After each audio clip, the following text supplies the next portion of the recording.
Alrighty. Good afternoon and welcome to the Center for Future Educators College and Career Readiness Week. My name is Dr. Jean Del Coley and I'm the Executive Director of the Center for Future Educators. The CFE's goal for this week is to pull in experts from around the state to help us explore the many facets of the education profession. This week, you will hear from teachers, administrators, college and university personnel, education support professionals, and even a licensed parent educator as they all discuss what it takes to get students college and career ready. We thank all of them for their time and their wisdom this week. Our theme today is teaching outside the box, and we'll be speaking with teachers of unusual subject areas. Our esteemed panel includes Amy Andersen, the 2018 New Jersey State Teacher of the Year and Teacher of American Sign Language at Ocean City High School, Gayle Brown, Teacher of Family and Consumer Sciences and Tomorrow's Teachers at Hunterdon County Regional High School, Dr. Robin McLean, 2013 Association for Career and Technical Education National Teacher of the Year and Teacher of Agricultural Science at Northern Burlington County Regional Middle School. And last but not least, Jennifer Skomial, 2019 New Jersey State Teacher of the Year and Teacher for the Academy for Education and Learning at Morris County School of Technology. We also have two wonderful co-hosts for this afternoon. We have Angelina Maffei, a junior from Middle Township High School in Cape May County, and Victoria Pereira, a junior from Union County Vocational and Technical High School. So welcome everyone, and thank you for joining us today. We really appreciate having you here. So we are going to get this party started. So I'm going to turn this over at this point to Angelina and Victoria. Hi, everyone. So would each of you mind telling us a little bit about yourself and what got you into teaching in your particular field? We'll start with Ms. Skomial. Sure. Hi, everyone. Thank you for having me on.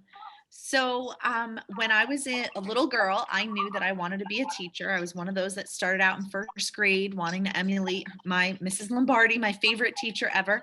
And when I got to high school, there was an option for me to attend a vocational school part of the day where I got to learn about working with preschoolers. So when I went to college, I finally realized I didn't want to work with little ones. I wanted to work with middle school, actually was my goal. But I ended up in a high school setting to teach English. And while I was at this school, it was the same school that I had graduated from. When I was at the school, about 5 years went by and I thought, wow, I keep reading essays about my students in this same program that I had been in. Maybe one day when I'm closer to retirement, this would be a really cool program to teach. Well, about 2 months after that thought went through my head, my teacher came to me and said, I'm ready to retire and I can't think of anyone better to replace me than you. Would you be interested in teaching future educators?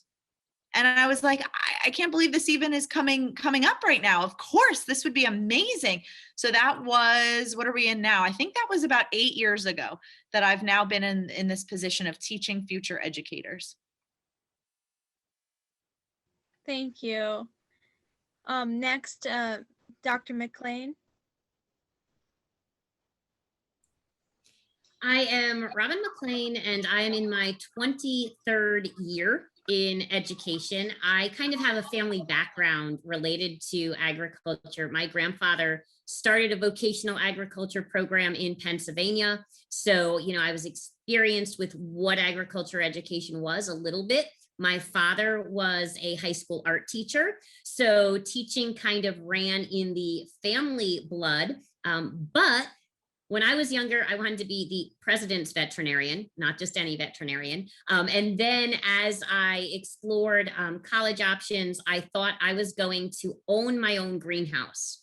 And so I started out as an economics major in college so I could have a business background. And within my first year, I realized that teaching really was where I was meant to be. And so I started in Penns Grove, New Jersey at Penns Grove Carneys Point High School. And then I took time to work with the New Jersey Department of Agriculture and Department of Education combined with their Career and Technical Student Organization, the FFA, as FFA specialist. And for the last 13 years, I have been at Northern Burlington Middle School. In addition to serving as a middle school teacher, I also wear the hat in the school district of a facilitator of instructional technology, which helps other teachers implement technology in the classroom. Thank you. Thank you. Ms. Brown? Hi, everyone. Now I feel really strange because unlike Dr. McLean, I had zero desire to be a teacher. That was not something that I ever fantasized about. To be honest, I always thought I was going to be the first female Black Supreme Court justice. I said I was going to go to law school and study family law because, as far as I could remember, I was always fascinated by family formation and the definition of family, how people came together and made a unit. That even as a kid, I remember just being fascinated by my friends' families and how they were all made up. I was raised in a military background. So every 2, 3 years, I got to reinvent myself.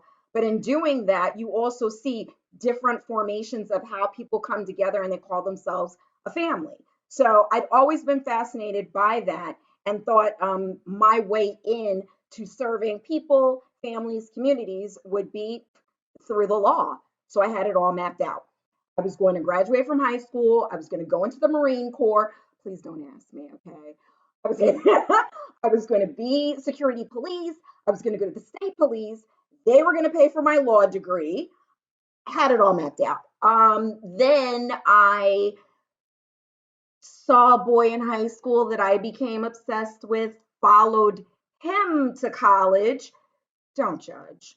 And realized that their pre-law program was very, very weak. And because I love to read, I decided to major in English. When you do that, a lot of people automatically assume, oh, when you graduate, you're either going to be a writer or an English teacher. And it just so happened that, by the way, it didn't work out. If you were wondering what happened to the boy that I stalked, I shouldn't be telling you this. This is being recorded. Anywho, I wanted to get a master's degree in marriage and family therapy. I thought for sure when I got accepted at Montclair State, that's exactly what I would do. However, I couldn't afford to pay for my master's degree because I didn't go into the military like I wanted to. So I joined a program called AmeriCorps. And AmeriCorps, I like to call, is the Domestic Peace Corps. You get to serve your communities in a lot of different capacities, but they give you an education stipend when you do your term of service. So with that stipend, I got my master's degree in family relations and child development. And it just so happened I had a professor that said, hey, I know this like bulletproof career in teaching if you've ever thought of family consumer sciences. No one, it's a very, very difficult area to place teachers, especially in New Jersey. And so I thought, oh my gosh, you mean a job where I will always be needed? Because the same professor gave me the speech that phys ed, English, and social studies teachers are the positions that I don't want to say, but a dime a dozen. There are a million of them out there, and it's very, very super competitive. But in family consumer sciences, there's no competition. I'll keep my job forever. So I thought, okay, that's cute. While I was at it, if you can't tell, it took me a while to kind of figure out what I want to be when I grow up. So I didn't go into teaching immediately. When I left AmeriCorps, I was offered a job with Prevent Child Abuse New Jersey, and I set up what are now school-based youth service programs. At the time, there weren't that many active ones in the state of New Jersey. So my term of service was to set up kind of after-school teen programs, and that morphed into me doing it statewide as the adolescent pregnancy prevention coordinator. So I would go site to site, visit families and communities, mostly teen parents, but a lot of them with their own parents struggling with what they do with their teenager once they've gotten themselves in this situation. That job actually led to me being noticed by Rutgers, and I was a county agent for Rutgers Cooperative Extension doing 4-H youth development. in Bergen and Passaic County. The two counties together, very large, very difficult. And it just so happened someone saw me and offered me the opportunity to lead my own school-based youth service program. So I was the director of their program at Eastside High School in Paterson, New Jersey. And that was about the time that sort of the tide had been changing in education. And our governor at the time, I shall not name names, really took an interest in dismantling the education system. And I thought, you know what, the best way to serve, I thought, was from the classroom. I get families, I get students, I get administration, I get everyone. And while I was at it, I also worked on a second master's degree in education, administration, and leadership. I've done a lot, only to say that the sky's the limit. If teaching is what you want to do, always have a backup plan and a backup plan to that backup plan, because there's no failure in finding your dreams and whatever it is that you're interested in. Thank you. And last but not least, Mrs. Anderson. Hey, hello, everybody. I thought we were supposed to, and I always do my homework, but I made a little PowerPoint to go along with my story. So my path to teaching was a little bit like Mrs. Brown's, where, I never thought that I wanted to be a teacher. I grew up very involved in music and would play the flute. All through high school, I went to Russia with an orchestra, was in youth orchestras, just felt like that was the natural path to take for my bachelor's degree. So I went to Indiana University, and that is the group of all of us. These were all of the flute students the year that I was there. So it was a very small program within a big university. And while I was there, I think my junior year, I was looking for classes to take. I think I needed an elective, and saw American Sign Language, which I had been interested in. My parents were both teachers. My mother worked in special ed. And because of one of the students in her class, she needed to learn some signs. He was nonverbal. So I went with her and loved it.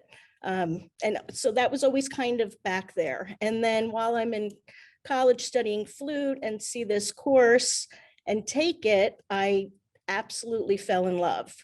I continued on with my classical flute degree, but was becoming more and more involved with American Sign Language, with being part of the deaf community.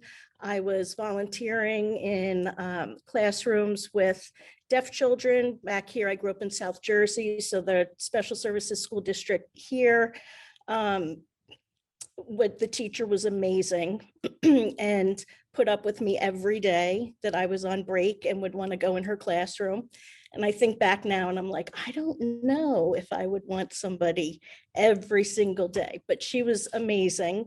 And so I got the kind of experience that I needed to figure out that this is what I really love to do. So I got to the end of my senior year, and I just knew that being with deaf children and using ASL and becoming immersed in that culture was so much more gratifying for me than standing on a stage and performing. So I called my parents and I said, I know that I just finished this 4-year degree in performance, but I really think that I want to go into deaf education. And for me, teaching was that bridge of how I could become involved with the deaf community and American Sign Language and have that as part of my life every day. And then just kind of by accident found out that I loved being with kids. I did my master's at McDaniel, finished that, and then moved to Massachusetts where I did my internship. Ended up staying at the Learning Center for the Deaf for 3 years. It was a private school, was wonderful. I had a bilingual, bicultural approach, which is what I really believed in. Then I transferred to the Boston Public School System and their deaf school, which was the Horace Mann School, for another 5 years. Excuse me. While I was there, I had so many opportunities because it was such a huge school district. So like they sent all the English teachers to the ASCD conference in New Orleans and supported my national board certification. And so that is one thing that I'll put out there, that with the larger school districts, sometimes you're able to really benefit from that. After 8 years, I had my son, my family, and my parents were still back in South Jersey. And so I thought, I don't want to look back in 20 years and be sorry that I wasn't with my family. So we moved back to South Jersey. And at the same time, Ocean City High School was starting their American Sign Language program. So that was perfect for me. Just kind of walked into it. We had 42 students the first year and just ASL 1. And then the next year there were 138. This year, so it's 17 years later, we now have 2 teachers. The second teacher was one of my students from, 8 years ago. And so she's now here teaching ASL.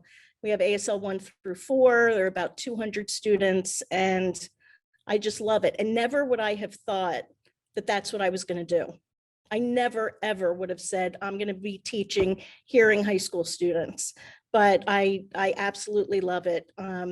And I've been able to kind of stay involved with deaf students through early intervention.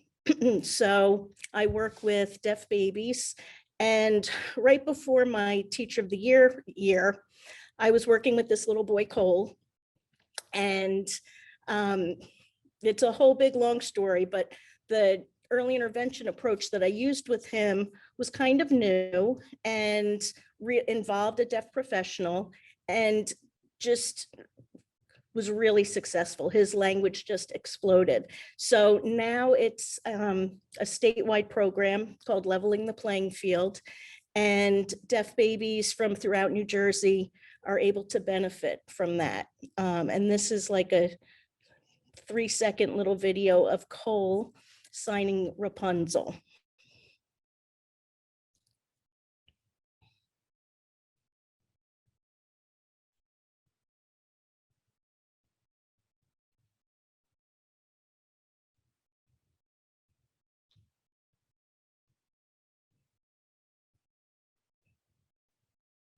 So this was a little boy who had 0 language at 18 months old. And I think he's 3 or 4 there, and was able to signing the story of Rapunzel. So thinking back on, do I want to be on a stage performing, or do I want to be doing something like that? No question. So that's kind of my roundabout way of how I finally landed on being a teacher. Thank you. Right. So for our next question, it is, did you know that you could teach your subject area when you knew that you wanted to become a teacher? And did you have a teacher in the same field that was inspirational to you? So maybe we could start with Miss Skomial. Sure. So it's crazy. Even though I was in the program, that was never a thought that I would one day teach it. But my teacher at the time was such a role model and a mentor to me. My parents didn't go to college. So when I was starting as a junior and senior in school, trying to figure that all out, I just took her lead. She went to Kane University. So that's the school I applied to. That's where I started out, and I followed her path, and then had to sort of make my own and realize, okay, this isn't, this is far for me to drive to. This isn't exactly the major that I want. So I had to eventually find my own way. But when I was in the program, I did not even think that one day I would be working with high schoolers in that capacity. And once I got into this role, there was like, I couldn't even imagine going back to teaching English. And for a little while, there was that thought, like, what if they close my program? They're going to bump me back. I don't want to be an English teacher again. I love what I'm doing. So I'm so glad that I see it now, but there are things that you won't know about when you're in high school or even in college, and then opportunities may come and you need to just jump, because I've learned that if you say no and you pass it up, that you miss out on more things than maybe you were worried about in the first place. Thank you so much. I could only imagine how it feels like you've come full circle from being in the classroom to teaching the class. All right, so our next speaker could be Dr. McLean, please. So I had the example of my agriculture teacher. And so we had agriculture where I went to school. I went to school in upstate New York, foot of the Catskill Mountains. And so we had an agriculture program. And so I saw that example and influence of my teacher, who took me from being this shy, quiet student to being someone who actually entered public speaking contests. And so she fostered some of those skills. But I think more than just her example, the community of agriculture teachers, wherever you go, whether it's New York, whether it's across the country, really serves as examples for their students. And so I got to see other agriculture teachers interacting with their students at leadership events. And so, I saw that model and that example. And in New York at the time, if you wanted to go to become an agriculture teacher, it was Cornell University. And so, it sounds kind of crazy, but I went to an Ivy League college to become a teacher of agriculture. And so that was kind of the model, the role model, and the inspiration for me as I did it. And I have to share that, when I got to Cornell, and I shared a little earlier that, I started out as an economics major. And I'm in touch with several of my professors still from college. And one of them shared a throwback to me, because we're coming up on my 25th college graduation reunion. And one of them threw a throwback photo up, and he commented on it. He's like, "Do you remember your freshman year when you presented to my class?" And I'm thinking, no, I don't, but okay. I'm like, oh, vaguely, and so he responded with the fact that after I presented in my freshman year of college to his education class, I was still an economics major, I said to him, "I love this and I want to be in agricultural education," and so it was between my freshman year and my sophomore year that my major changed. Now, a little bit further in that journey, in full disclosure, after I student taught my senior year, I had an exit interview, and my professor asked, what did I think? And I remember this, and he remembers this. I sat there and I cried, and I said, "I don't ever want to go into the classroom again. I just want to get married and be a mother." And he had a long heart to heart with me about that. But I will tell you, as an agriculture teacher, the student teaching experience is probably crazier than some other careers, because an agriculture teacher, you might be teaching ag mechanics one class period, and floral design another, and environmental science another, and maybe a general intro course another. And so it's possible that in the course of the day, you're teaching 6 different classes. And so, that was kind of my journey, the people who were really mentors in that early time, and that university professor who encouraged me to, keep going with it. Thank you so much. Not just in what you've said, but in everybody else as well. I just really love hearing about your perseverance in our field. Can Miss Brown speak next, please? Definitely. The funny thing is, I teach family consumer sciences, but the root of that coursework is actually dates back to something called home economics, which I have. Okay, Dr. McLean, knock it off. I have to be very honest with you guys. When I was in high school, those were actually the classes I avoided because I always thought they were about women becoming these homemakers, that they were, the teachers taught you how to make the perfect quiche. And all I could think of is, I'm going to be this like bad, what, out in the world, changing things. And I can't do that baking a quiche. Like, I can't do it. It isn't until I actually got to Montclair State that I realized my journey to family consumer sciences is actually rooted in starting in community development. from AmeriCorps to then working for Prevent Child Abuse New Jersey, where again, I did statewide work. I had been developing programs and working with parent programs for so long that, believe it or not, the natural progression from even home economics now becoming family consumer sciences. I have to even tell you, when my professor at Montclair State, in the human ecology department, actually, now it's human development, but back then it was human ecology. When it was suggested, well, why don't you take the praxis in family consumer sciences? I was thinking, well, my major is child development, it's family relations. So I was going to have all of the sort of human service questions. It wasn't until I sat down and I'm looking at the praxis saying, well, why would I need to know the nutritional value of like a Tic Tac? Why are these questions on this? I could not, and I'm sitting there like confused because every other question had something to do with family formation, developmental theory. But then, like Dr. McLean, it would bounce back into textiles, merchandising, family economics, family and personal finance. And I'm saying, wait a minute, I didn't even take a culinary arts class in college, definitely not in my master's work. And those were the classes I avoided in high school. So I'm literally sweating bullets like, what did I just get myself into? I have to tell you, my first year of teaching, I answered an advertisement for a child development teacher.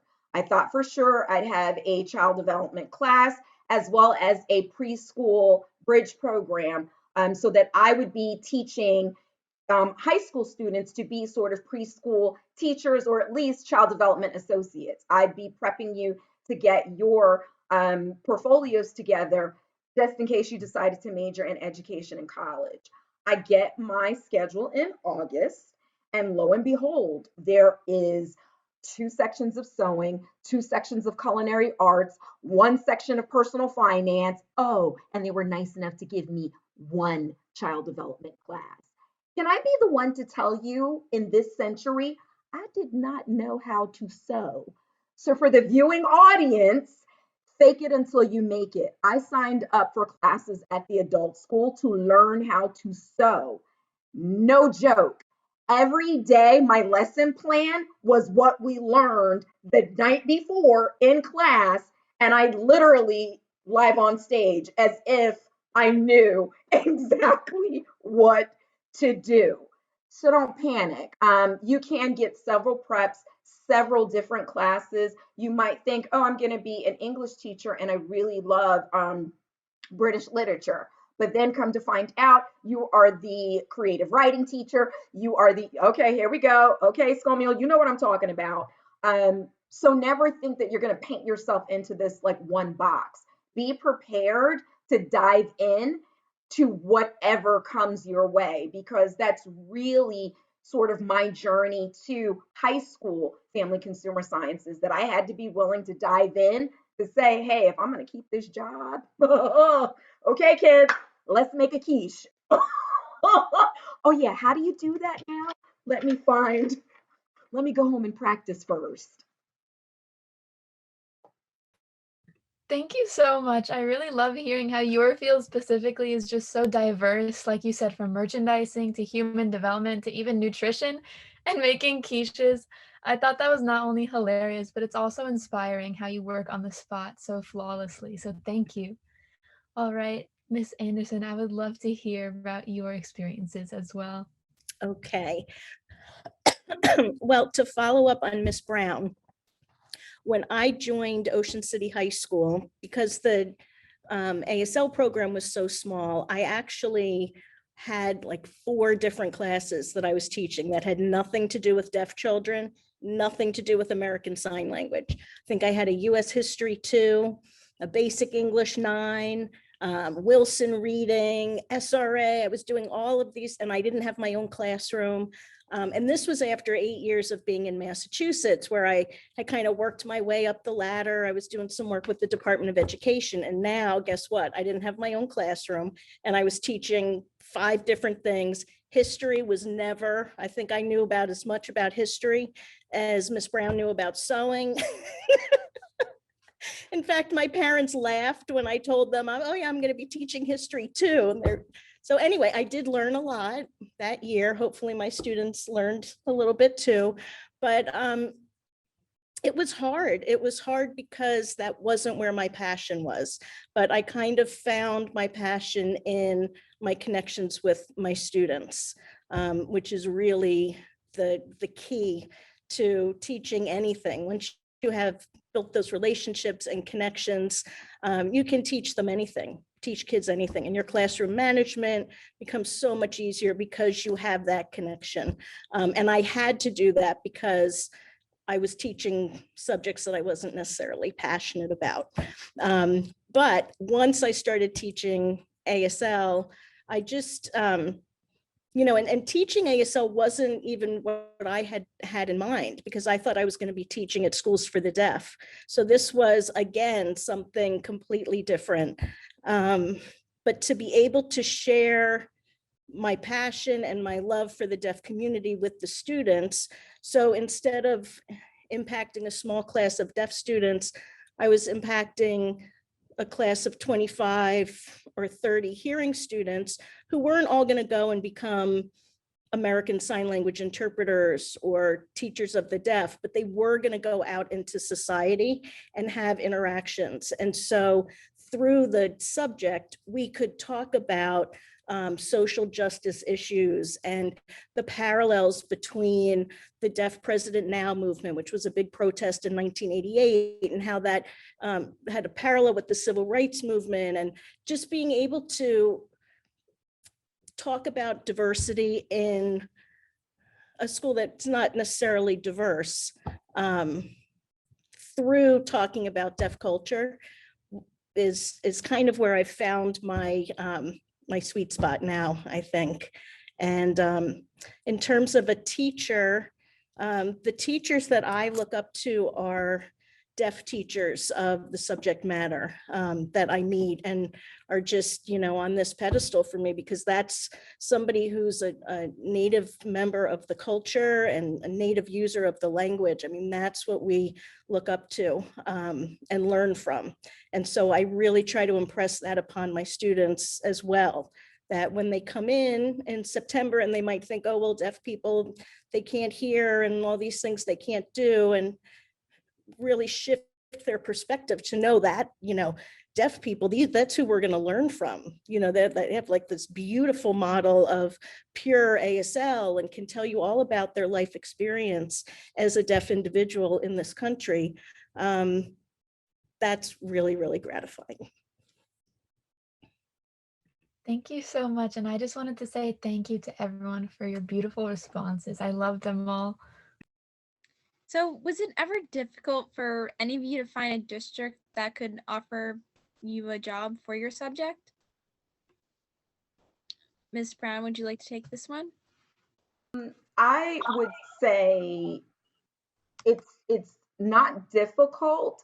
Family Consumer Sciences, like I said, really is that course that if it's offered at a high school, that's amazing. But typically they are sort of hither and yon, number one. And number two, I didn't realize when I first started teaching in 2006 that it was one of those subject areas that the teachers die at their desk. They hold on for dear life and they never, ever leave. Someone understands exactly what I'm talking about. True story. The teacher at the middle school would come in every day dragging her air behind her. I think she was like 90 years old. God bless her heart. But I'm for real, Victoria. It's serious. But I would say because it's such a difficult certification now to find in New Jersey because the programs are gone, you can only get certified in family consumer sciences around us in the tri-state area. You'd have to go to New York or you'd have to go to Pennsylvania. So it's really, really, really difficult, number one. Number two, because of that, getting a job in New Jersey is actually really easy if you don't mind driving. I have not worked in the community taught in the community where I live, yet I right now have a 50-minute commute. So yes, you definitely will be able to find a job in family consumer sciences. And believe it or not, the Midwest really reveres my coursework. Like you will find opportunity after opportunity after opportunity from middle school all the way through college. But in New Jersey, it's really, really difficult. So when you find the job, again, you hold on to it for dear life because the teachers don't. They stay. Like for real. Go sit down, lady. And That's I'm going great. to echo what Ms. Brown has said. For me, when I started teaching, and I did the same thing she did kind of in college, but I did it with teaching. I got my master's at Virginia Tech and was graduating in December. And so I had some parameters on the job. One of those parameters was it had to be somewhere near the University of Pennsylvania, where the then boyfriend was in vet school. And it had to be starting in January. And so that is how the New York girl who went to Virginia for her master's ended up in New Jersey. The job met the parameters, and that's how I ended up there. But what it took, especially with what Ms. Brown was saying, where, hey, you can't necessarily get certified in your state. Rutgers University does have their agricultural education program starting to come back. But the reality is that currently, to get certified to be an agriculture teacher, you need to go, out of state. We have a lot of students at Delaware Valley University, and then really be aware of, okay, how am I going to translate that back to New Jersey? What requirements are there for me there? Now, I will say huge selling point for someone who wants to consider a career in teaching ag is getting certified in science as well. I was suggested to that in my senior year of college, and I'm like, oh no, I'm ready to be graduate, ready to be done. I'm not ready to listen to that suggestion. And what happened is I got hired at Pennsgrove, and they encouraged me to get science certified. And I was, new teacher, didn't have time for that. I get to Northern Burlington. They encourage me to get science certified. And, it gets harder as you get older because now you've got other components in your life. So if there's a chance to get dual certification as you're considering pursuing teaching, whether it's special education and something, for me, eventually I became biology certified. That also helps a little bit with job security because career and technical education classes, they potentially could phase out of school. But if you're science certified, now you've got this backup opportunity. Just a couple stats, because I'm a numbers person to some extent, is nationwide in 2020, there were nearly 1,000 agriculture teacher positions that needed to get filled. And of those, several people came through an alternate route program to be able to teach or filled the positions outside of the profession. Just a numbers wise, because we're used to hearing about English teachers or science teachers or math teachers. Across the country, there are roughly 13,200 agriculture teachers. And so wanting to go into the profession, there might need to be some willingness to leave New Jersey.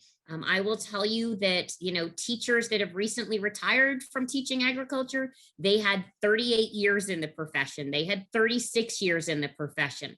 I am currently on the older edge. I'm in like the top 6 of longevity, and I have 23 years, and I'm too young to retire, so I'm going to end up being that lady Miss Brown talked about, dragging her oxygen with her.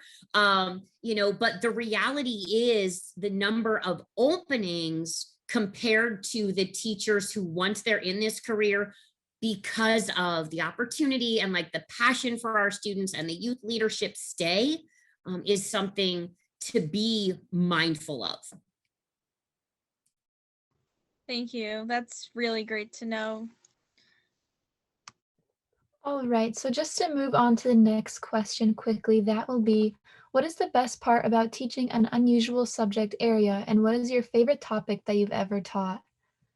So I could ask Miss Brown to go first, please. I have to say, every single thing that I teach feels like it's one of those sort of unusual subjects. And that's just because, a lot of times people think family consumer sciences is just the lady that makes cookies and muffins, but they don't realize that my class really is kind of the anchor for all academic subjects.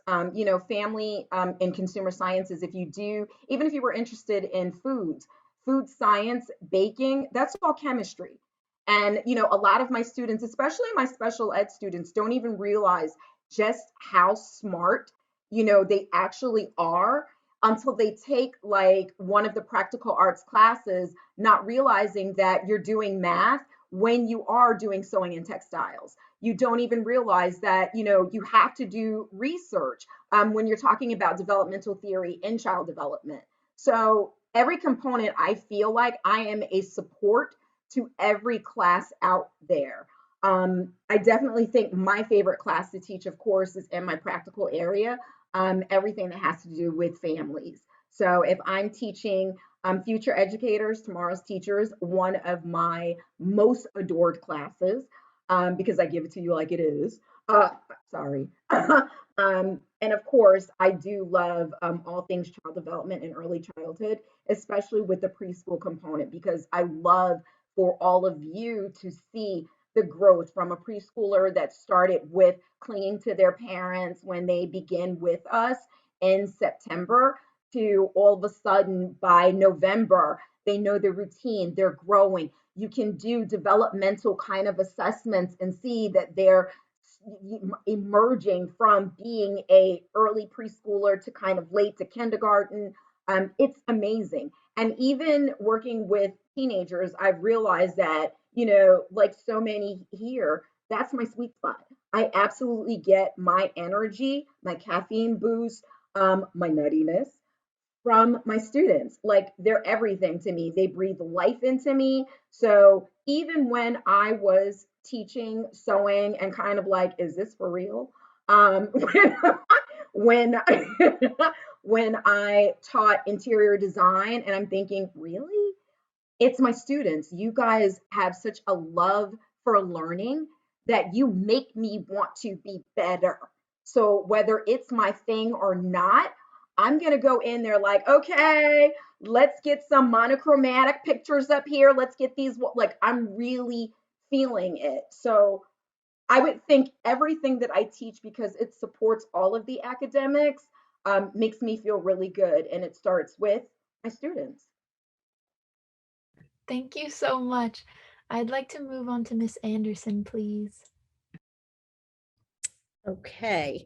So I think what is most exciting about my class is it's different from anything else that the students are doing during the day. We're voice off, they're sitting in a U formation, so everybody can see each other. They're using their second language the whole time that we're in class, unless we're talking about culture and history. So it really, the passion that they bring, just following in what Ms. Brown said, absolutely, that's that's what energizes me.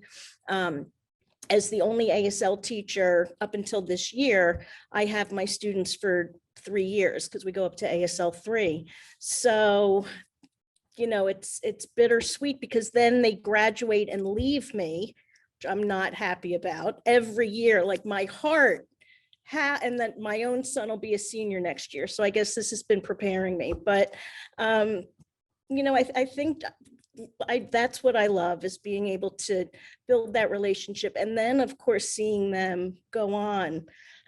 There are 3 of my students who are now working as interpreters in the area. There are a couple of teachers of the deaf who've come back to South Jersey. And that's one thing about deaf education and interpreting. There's a huge need for it.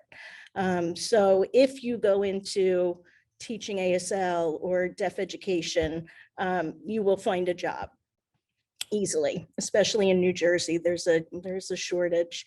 I think the most fun thing to teach in my class would be, I think like my favorite topic is special education. And that's because we do a lot of authentic assessment. So my students don't just learn about it from a book, but they're actually implementing it and trying it out and like experiencing what it's all about. So for example, they start off with everyone researching different disabilities, and then they create a website of resources for anyone to be able to access. Then after that, they work together and they learn from a co-teacher. We had 2 teachers come on and speak with them. So what a co-teaching relationship looks like and how to do that in the classroom. Then together with a peer, they created a lesson plan where they were the co-teachers and they had to make the modifications and accommodations in the lesson plan. Then from that, we moved on to studying like a fictitious student and that student's IEP, and talking about what does that student need? What does that look like in a classroom? And we end with our big authentic assessment, which is the mock IEP meeting. And we bring in the school psychologist and social worker and special ed teachers, and we used to do it in person. Obviously this year we did it through Zoom, which still worked out okay. Everyone took on a different role and they each had to research that role. So if I'm coming in as the guidance counselor, I have to know that maybe my job is to tell that student's parents, here's where we see your child by senior year, and then here's where we see her beyond. And be prepared to say that in our meeting. So it's like this awesome culmination that we get to see all these little pieces come together.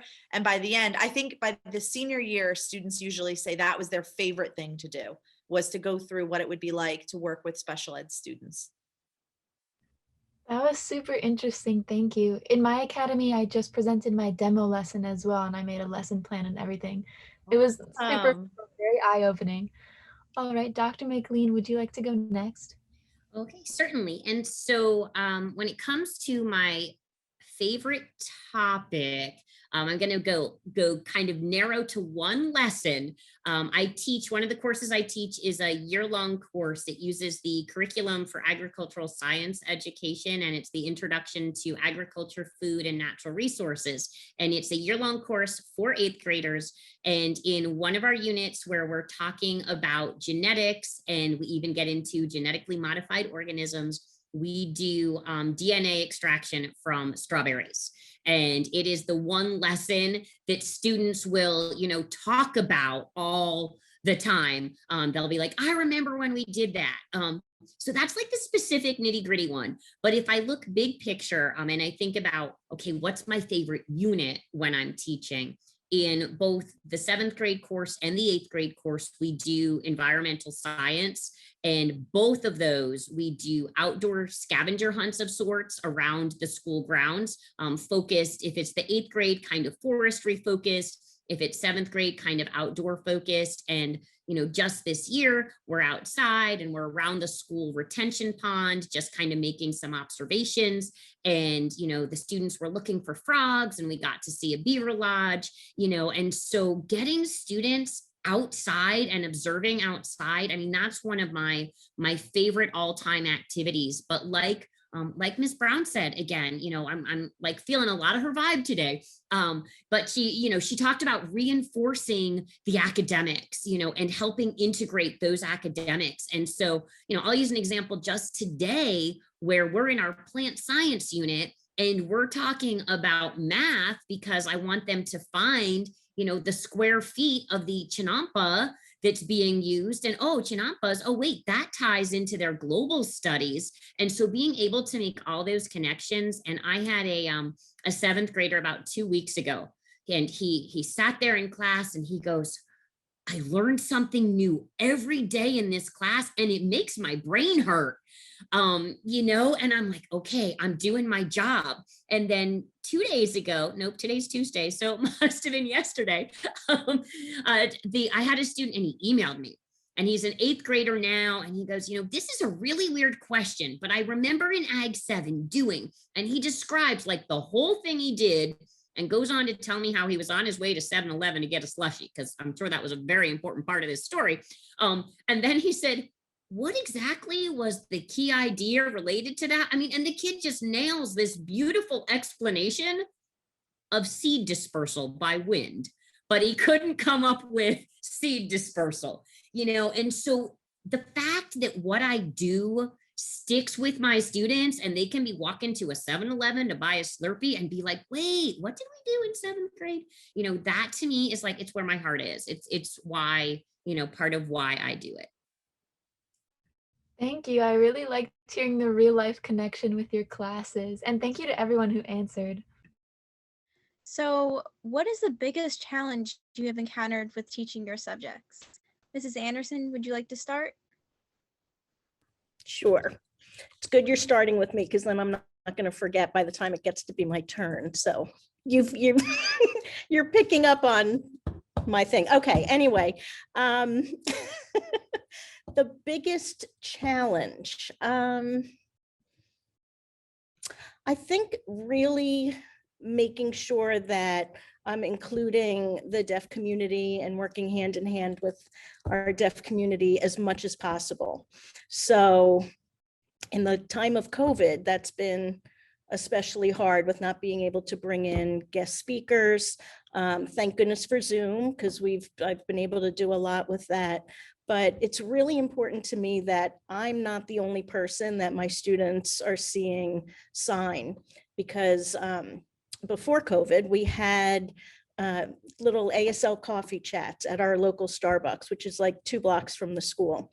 So one Friday a month, 15 or 20 deaf community members would come, and the students would go and they would get to sign together. So sometimes my students would go and be like, well, if you're signing it, I can really get it. But, I just couldn't understand whoever it was they were talking to. And so like being able to see those different styles when I'm just one person, but giving them that broad variety of exposure is a challenge, but so worth it when I'm able to bring in our deaf community who've been supportive and really, really involved since the program started in 2004. And my students would not be at the language level that they are, and they wouldn't be going into college classes with the knowledge of deaf culture and deaf history if I wasn't able to do that collaboration. That's wonderful that you're able to collaborate like that with the community. Ms. Skomial, would you like to answer next? Yes, sure. I think when I think about challenges, I think about, I guess, 2 things. One is to get kids to apply to my program as 8th graders, they have to already know that this is something they want to do. And what I find by the end of 9th grade, usually, or maybe beginning of 10th, is when I start to kind of like lose the kid. Like I can tell they're not as engaged. It's because mom or dad really were the driving force behind the application coming in, and that it really wasn't the student's choice. And that's unfortunate because the students are in the program for 4 years. And pre-COVID, we would have a lot of hands-on experiences, field trips, lesson planning all the time. We had been running our on-site preschool at one point. So it is really challenging when the kids don't truly want to work with children and want to be here. But then I was thinking the other part of that challenge is getting people to see that this is an awesome career path. And I think sometimes, like if we don't have the parents forcing the kid in, we have the parents telling the kids don't apply. You just want to be a teacher. It's like, what do you mean you just want to be a teacher? This is the most amazing profession in the whole world. Thank you, Gayle. So I'm like, how could you? And some of them say like, yeah, my family, when I tell them that I'm in this program, they ask me like, why would you ever sign up for that? I'm like, do I need to make a phone call? Like, why would they say that to you? And so it's like both ways. It's either the kids that are getting pushed in by their parents because they say this is a good career path, or I always wanted to do this, so you should try it. Like, you got to let your kids find their own way. And then the other side is those who say like, every time I tell someone, they only have disparaging things to say. And it's like, I just couldn't imagine putting down someone else's profession. So it really bothers me. So that's 2 challenges I have. All right, so I think one of my challenges, the biggest challenge, is the stereotype people have when they hear the word agriculture. They hear agriculture and they're like, oh, I don't want to be a farmer. And so therefore, I have these seventh graders going into this elective, which is part of an elective cycle when I'm teaching seventh grade, and they're like, so you're gonna teach us about farming. And if I don't mention farming, okay, that's wrong, because farming is the foundation of all agriculture. But at the same time, I have to deal with the stereotype that is all agriculture is. And so one of my goals is to help make sure people understand that agriculture is about being a literate consumer, knowing where your food comes from, knowing where your clothing comes from, understanding that there are GPS units in some of those tractors, that we have robots that are going to milk cows, that without people to design the apps and the technology, without the food chemists, that we're not going to have that. So that's my number one, challenge, is overcoming the stereotype. And number two is related to instruction itself. I did not go through any teacher prep courses related to special education, none at all. Based on the content area I teach, very often I have students who come with IEPs. I have students coming from the multiply disabled classroom. I have students coming in that have, severe learning disabilities, and I'm part of the general education course. And so for that period, they are out of maybe some of those traditional special ed settings they're used to being in. And so the challenge I face is being able to diversify and differentiate to meet their needs without having an in-class support teacher who's going to help and help me build that. At the same time, I've developed some great partnerships with my special ed colleagues who I can go to them after work and say, hey, I'm looking to do this. How can I best support my learners? But so those are my two biggies. And Ms. Brown, what challenges have you faced? Believe it or not, Dr. McLean and I, we're having this love fest right here, because I'm telling you the exact same thing. First of all, people not just seeing me as the cookie lady. Can you fix, oh, I popped a button. Can you sew my button back on? Really? I'm looking to getting people to understand not just the seriousness of what I do, but there is a certain amount of rigor that is introduced into my class, because I am a general education teacher that always ends up with a heavy load of special needs students, special, learning challenge students. I get them, and it's that mix that I have to get people to realize that I'm more than just your, throwaway elective. That's the fight, that the good fight that I'm always fighting, that people feel like that's that throwaway. The other one is, believe it or not, are my colleagues, and getting them to see that, look, I have a master's degree. I didn't just come from my house and get a certification in cookie making. That sort of seriousness of practice, that it took a long time for me to say, not only cheerlead my department, but myself, but also say, hey, I'm a helpmate to you. We share students, we share practice in common. We just have to make those bridges work for our students, what you teach and what I teach. So those have probably been the challenges, that being a general ed teacher, just convincing people that family consumer sciences isn't like that throwaway class. And thank you so much, teachers. This has been really fabulous. You all have made me laugh and smile for the last 45 minutes. This has been absolutely wonderful. And I think we have some really fast friendships that developed here that I'm sure everybody will be staying it. Look, we got a little love fest going on. This is awesome. I love this. So before I wrap this up and do end of program announcements, I want to ask all of you one last question. So, we're talking here to students in middle school and high school who want to be educators, and maybe they're looking at you and they're going, I really want to teach that subject area. You know, I want to be Gayle. I think I want to learn all about what Robin is doing. And man, Amy's got some really awesome stuff. They go to a coffee house every other week and talk to people. What? And education, I mean, duh, who doesn't want to be an educator, right? So we have students out there who didn't even know that it was possible to become an educator, to teach these subject areas, which you four are absolutely passionate about. So what kind of advice would you offer to students who are thinking about going down these same pathways? Well, the first thing I would say is, you know, when you're picking a career path, you need to think about, what do I want to wake up and do every single day? Because something may sound really good on paper or maybe really fun to tell the neighbors about, but you have to get up every single day and do that. And to be able to come into a classroom and work with students, and it's different every day and it's different every year, and there's challenges, and you're going to laugh and you're going to cry, and you're going to be interacting with the future. How gratifying.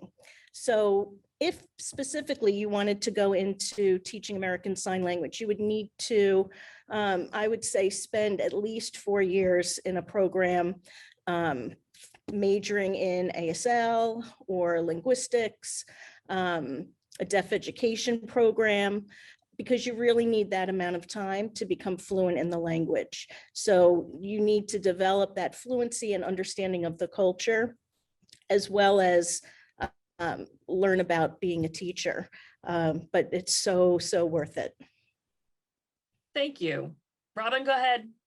Okay, so my tip is get involved in professional organizations. You know, even at the high school level, there are some younger levels of professional organizations, but at the college level, you know, I'm a member of the National Association of Ag Educators, and it was, you know, introduced to me in college, be a student member, and my professors drove me in vans to conferences.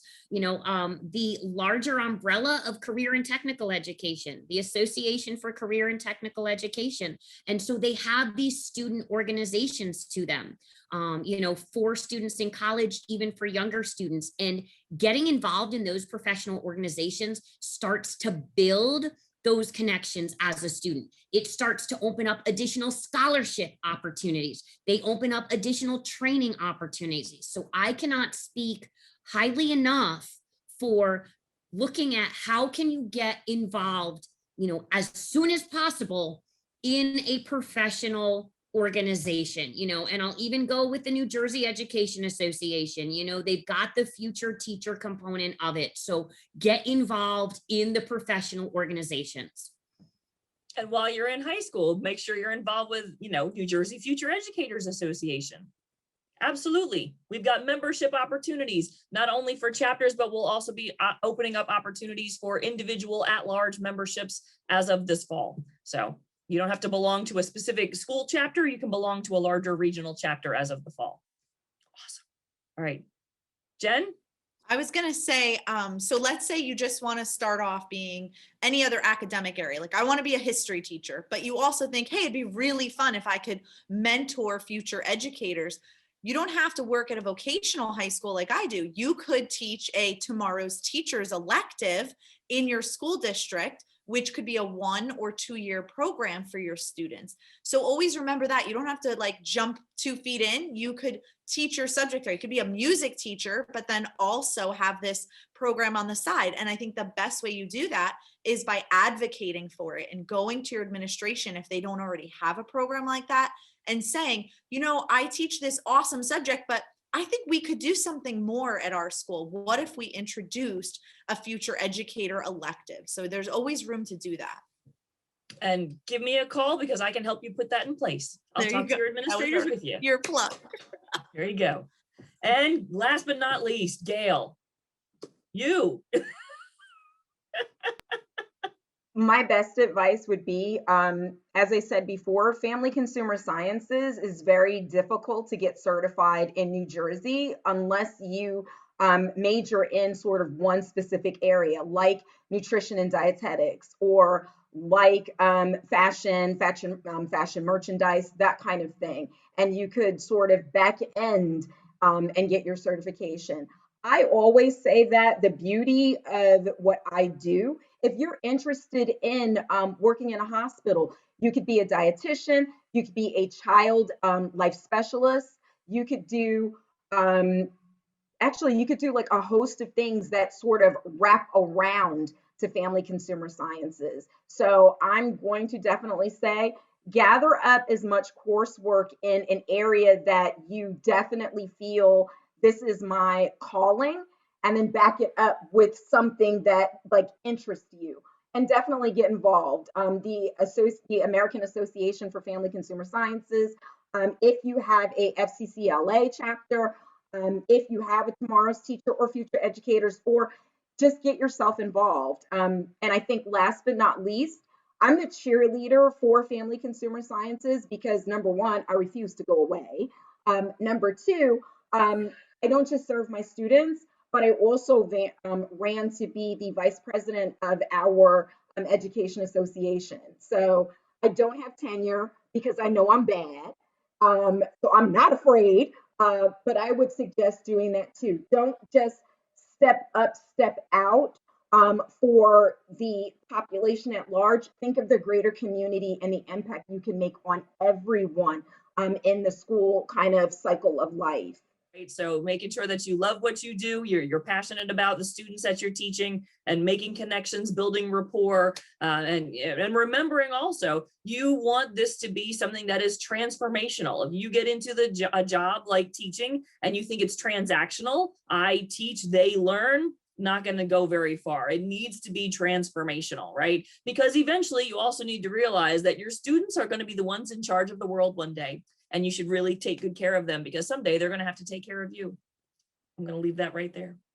All righty. So thank you so much today, teachers. I really have loved having you on. I have not laughed this hard in a long time. You guys have been fantastic.